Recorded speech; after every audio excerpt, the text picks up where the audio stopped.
በእሳት በጠቆረው በከሰለው ምድር ላይ ሳጥናኤል ሰራዊቱን ጠራ። እንደ መብረቅ በየገደል ውስጥ ያስተጋባው ድምፁ የተቀሩትን መላእክት ከተኙበት አባነናቸው። አንድ በአንድ በፊቱ ተሰበሰቡ። ስማቸው ከሕይወት መጽሐፍ ውስጥ መወገዱን ጨምሮ በአጠቃላይ ከመንግሥተ ሰማይ መዝገብ መሰረዛቸውን ዕጣ ፈንታቸውን በግልጽ ነገራቸው። ሆኖም ማብቂያቸው አልነበረም። መላእክት መሆን ካልቻሉ አዲሱን ማንነታቸውን መቀበል ይችላሉ። አጋንንት ቢሆኑ በሰው ልጆች ዘንድ አማልክት መስለው መታየት እንደሚችሉ ሳጥናኤል ተናገረ። ለጥሪው ምላሽ ከሰጡት መካከል በደም መስዋዕት የሚደሰተው ጨካኙ ሞሎክ፣ የምኞትና የምግባረ ብልሹነት ተምሳሌት የሆነው ቤሊያልን ጨምሮ የቀድሞ ሕይወታቸው ጥላ ሆኖ የቀሩት ሁሉ ተሰበሰቡ። በሳጥናኤል ንግግር መጨረሻ ላይ ድል የተነሱት የወደቁት መላእክት ይበልጥ አደገኛ ወደሆነና እንደገና በአዲስ ዓላማ ጽኑ እምነት ወዳለው ሰራዊት ተለወጡ።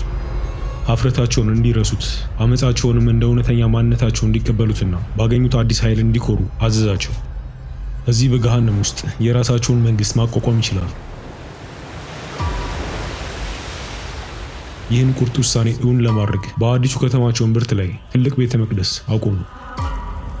ይህ ቤተ መቅደስ ፓንዴሞኒየም ተብሎ ይጠራል። በግሪክ ቋንቋ አጋንንት ሁሉ የሚል ትርጉም ያለው ሲሆን በላቲን ደግሞ መናፍስት ሁሉ እንደማለት ነው። ይህም አስፈሪ አዳራሽ የሸንጓቸው መቀመጫ ሆነ።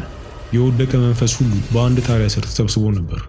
ሰይጣን በአዲሱ ዙፋን ተቀምጧል።